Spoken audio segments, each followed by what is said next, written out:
Good morning. When I was asked whether I would be interested to come and give a presentation of EXPRA's view on the circular economy package, I asked, where is it going to be? And they said, it's going to be in Istanbul. Oh yes, I said, this is my favorite city.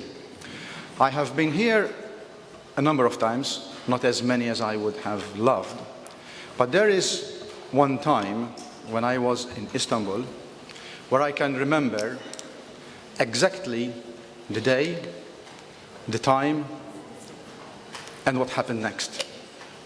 It was May 25th, 2005. The time was 9:45. The place was Atatürk Stadium, Champions League final. Yes, I was there, and I am a Liverpool supporter, and we won.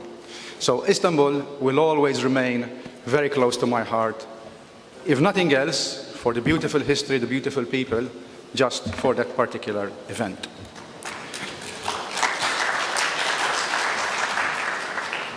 Unfortunately, we're not going to talk about football or our passions. Perhaps passion may be, because I've made my professional life in waste for many years. And I am pleased that I am here to convey to you the views of EXPRA on the circular economy package. So EXPRA, who is EXPRA really? EXPRA is an association of extended producer responsibility organizations like CHAFCO, whose main mission is to recover and recycle packaging, and with a specific focus in municipality, and we have members that are also covering business and industrial packaging, and also we have members within our group that are operating in other areas, like batteries, and other areas of producer responsibility. In total, we have 25 members. 21 of them are from Europe, including Turkey, of course, but we have other countries as well, because EXPRA is trying to slowly grow into a global alliance of extended producer responsibility.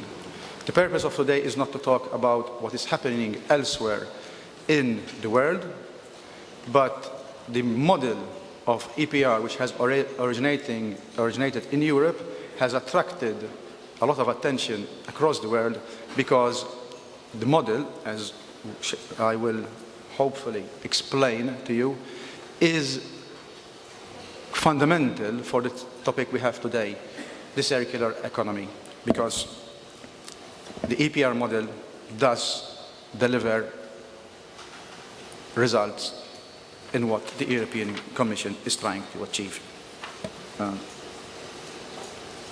In fact, the European Commission recognizes that extended producer responsibility is one of the key pillars to help it achieve the objectives of a circular economy. Well, you've already seen many graphs and many graphical representations of what is circular economy, so I will briefly go through it, not to bore you. Linear economy is a very straightforward one. You mine your raw materials, make a product out of them, use it, and then throw it away. Totally unsustainable. Once the raw materials are finished, you have nothing left. The situation we are in today can be perhaps represented in this particular image, where some of the raw materials, some of the residual waste is being turned into raw materials through recycling. And that is where we are today. There are discussions of whether we are doing enough, whether we are doing it the right way, and so on and so forth. But this is largely where the economy is today. Where the Commission wants to see the next stage of evolvement is that we eliminate totally the need for new raw materials and keep using the residual wastes as the input into new products.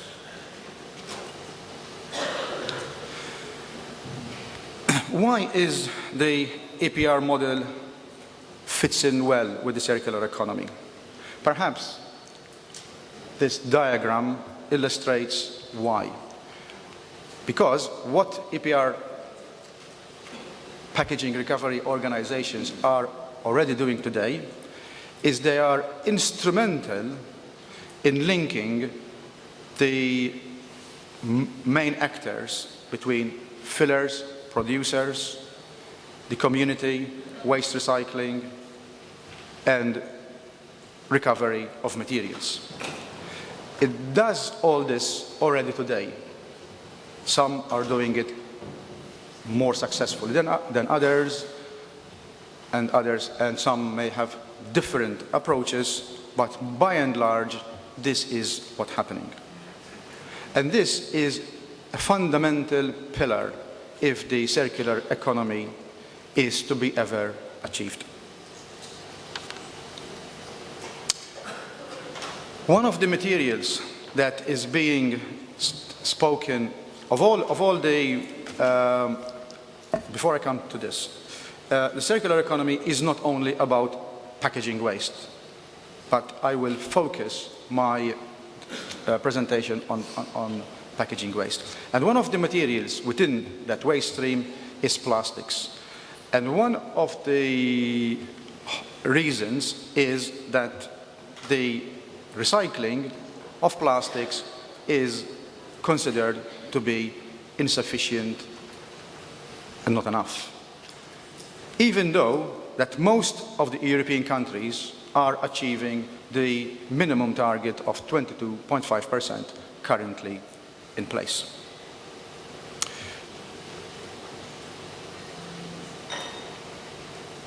As you can see from the diagram, the upper orange line is where the proposal currently stands of where we should be. So you see that the majority of the countries need to improve their performance when it comes to the recycling of plastics. But I will come to that in a minute. So, why is the Commission concerned with plastics as a material, as a specific material? Why is it being singled out of all the other materials? They are seeing a steady growth of plastic use. It has been successful. And interesting, last week I was reading an article, if I'm not mistaken, on the BBC website, and the title was, and I would encourage you to look it up and read it, was, is plastic the victim of its own success? Because clearly plastics is a very successful material. When it was invented some 100 years ago, it was heralded in as a wonderful material, as a miraculous material. It could do many things. And to me, 100 or so years later, that is still true. Plastics is a beautiful material. The problems we are having is not because of the material, it's what is being done with it post-consumer. And there is the challenge. So, we need to increase the low recycling rates of plastics and its potential for reuse. We need to create more functioning secondary raw material markets. And also, we need to address the problem of marine litter. I come from Malta, and in fact, I thought that even though as much as I love coming to Istanbul, I almost couldn't make it because simultaneously to this conference, there is a very important conference happening on oceans. It started yesterday and it finishes today. And it is dealing with the problem we face in our oceans. And one of the main thematic issues is marine litter. But yeah, here am I. So it's a big discussion. It's a very hot topic at this moment in time. So marine litter is very much top of the agenda of many countries, not only in Europe at this moment in time.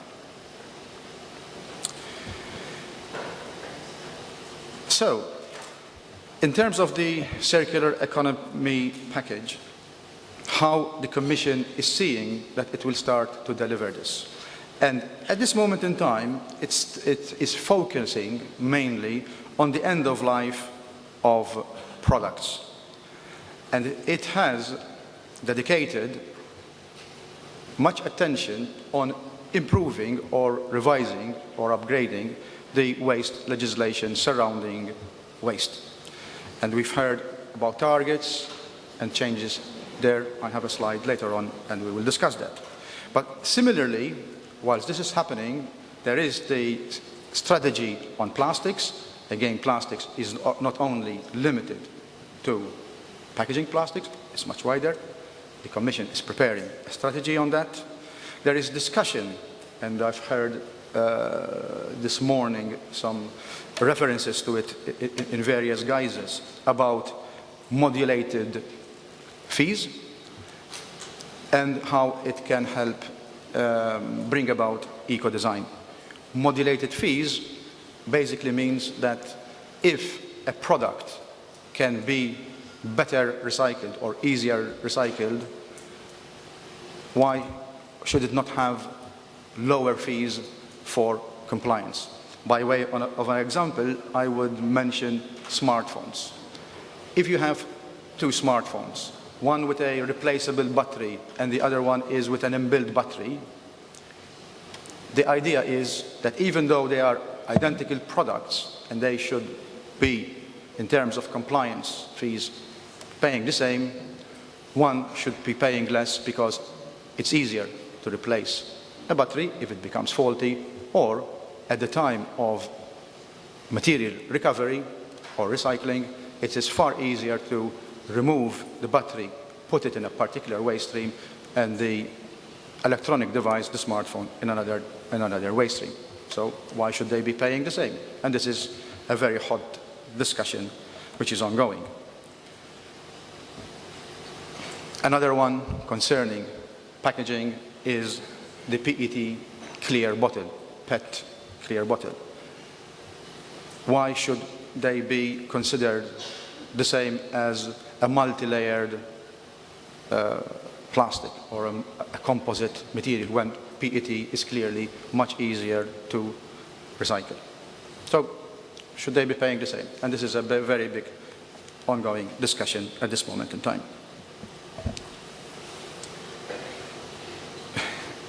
What is this review on the waste legislation all about? It is, as has been mentioned already, higher targets. It is also about providing clear and harmonized measurement. How can you compare countries? We've seen many graphs of the various different countries. But if you look closely to them, many countries have different ways of measuring their success. There were instances where countries were even claiming that they were recycling more than 100% of what is put on the market. So you would question how is that possible and that sort of thing. So there is currently no harmonization how this is done across countries. And the review in the waste legislation is trying to address that. There is also important from EXPRA's point of view, the inclusion of EPR general requirements. And what should these be? They should be that EPR systems should be obliged industry-owned, not-for-profit, transparent, and accountable, amongst other requirements. Finally, the waste legislation also seeks to promote bio-based and biodegradable plastics. And this is all which is currently in discussion. We've heard a lot of mention of increased targets. So here I have a table which shows them. The first one is the first line is the overall packaging recycling. I believe Stefan even mentioned this. The first one is not that. The first one is the recycling of all the municipal material, which includes also non-packaging plastics, metals, and that sort of thing. Currently, this stands at 50%. The proposals are that this should go up to 60% in approximately 10 years' time, less than 10 years' time, and then a further increase of 5% by 2030, an increase of 10% from the current position.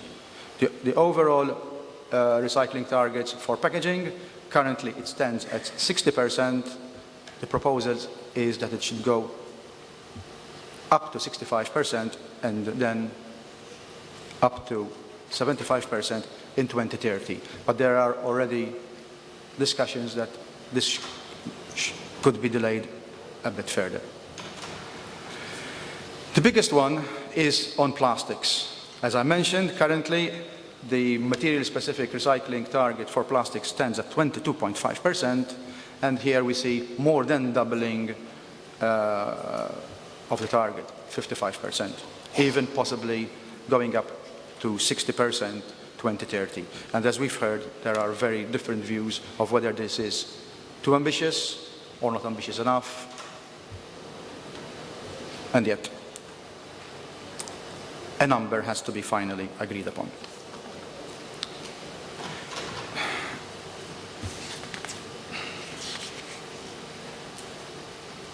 Yes. The other driver is the strategy on plastics. And the strategy on plastics seeks to see a reduction in the use of raw materials, the use of virgin fossil material as an input.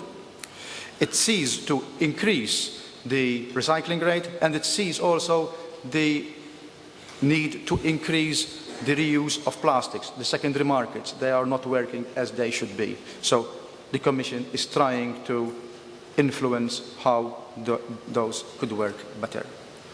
And there is also a huge discussion on plastic leaking into the environment and the damage it is doing to the marine environment. And questions are being asked in all this. How do we arrive there? Do we designate good packaging and bad packaging? Do we ban non-recyclable materials? Is bioplastics the solution?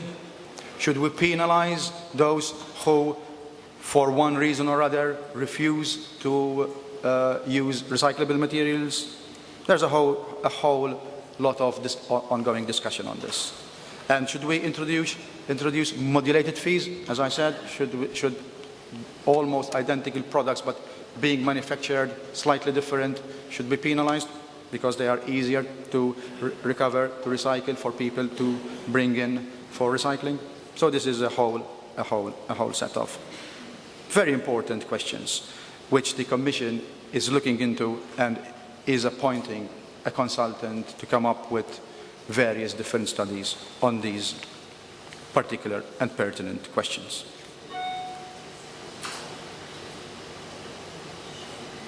So the question is, what makes EPR successful? When is EPR successful? EPR by itself does not provide all the solution.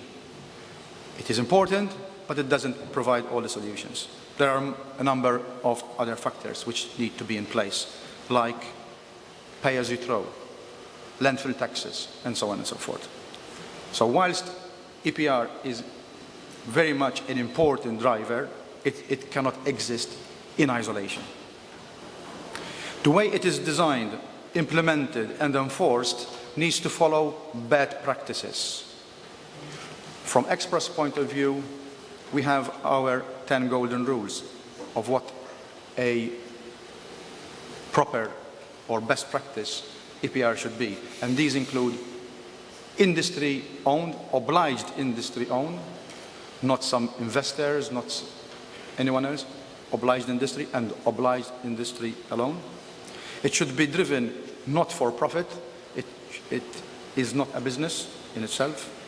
It has to have a function of communicating with the public.